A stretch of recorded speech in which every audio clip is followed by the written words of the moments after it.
João 9. Ao passar, Jesus viu um cego de nascença.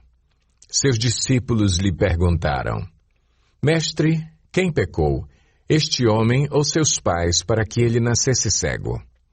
Disse Jesus: Nem ele nem seus pais pecaram, mas isto aconteceu para que a obra de Deus se manifestasse na vida dele. Enquanto é dia, precisamos realizar a obra daquele que me enviou. A noite se aproxima, quando ninguém pode trabalhar. Enquanto estou no mundo, sou a luz do mundo. Tendo dito isso, cuspiu no chão, misturou terra com saliva e aplicou-a aos olhos do homem. Então lhe disse: Vá lavar-se no tanque de Siloé, que significa enviado. O homem foi, lavou-se e voltou vendo.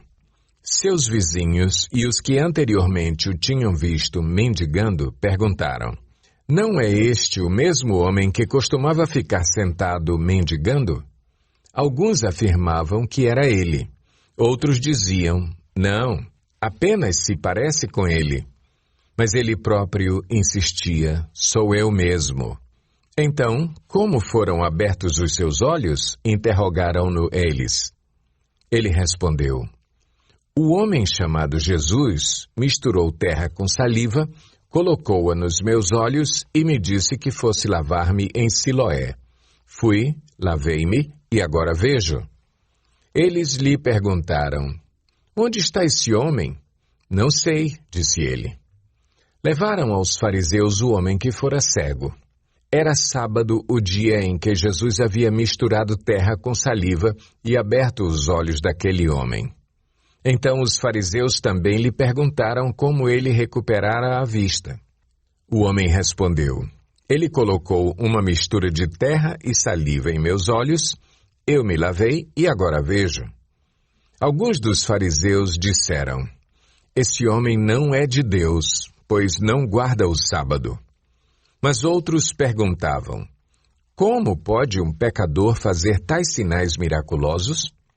E houve divisão entre eles.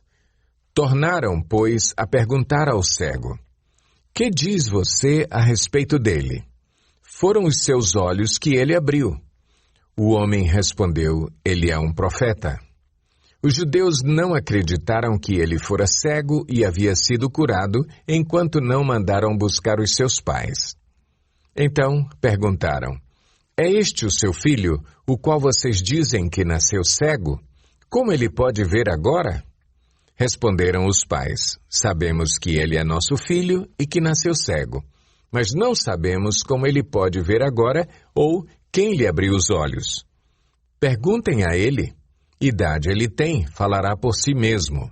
Seus pais disseram isso porque tinham medo dos judeus, pois estes já haviam decidido que, se alguém confessasse que Jesus era o Cristo, seria expulso da sinagoga.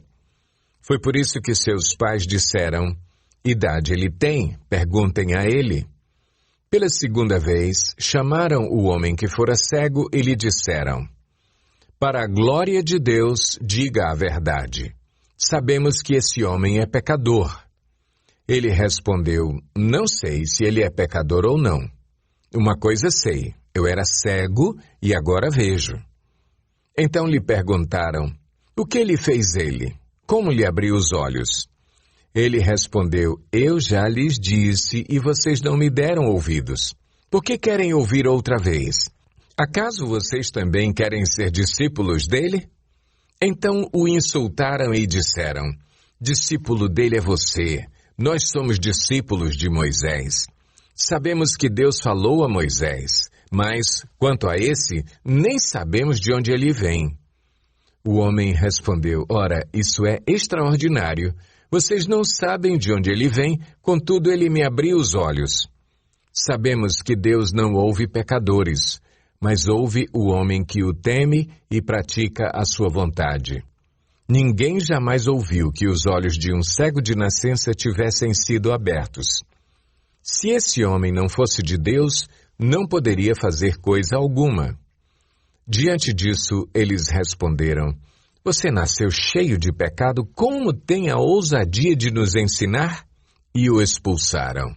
Jesus ouviu que o haviam expulsado e, ao encontrá-lo, disse: Você crê no Filho do Homem? Perguntou o homem: Quem é ele, Senhor, para que eu nele creia? Disse Jesus: Você já o tem visto. É aquele que está falando com você. Então o homem disse: Senhor, eu creio. E o adorou. Disse Jesus: Eu vim a este mundo para julgamento, a fim de que os cegos vejam e os que veem se tornem cegos. Alguns fariseus que estavam com ele ouviram-no dizer isso e perguntaram: Acaso nós também somos cegos? Disse Jesus: Se vocês fossem cegos, não seriam culpados de pecado. Mas agora que dizem que podem ver, a culpa de vocês permanece.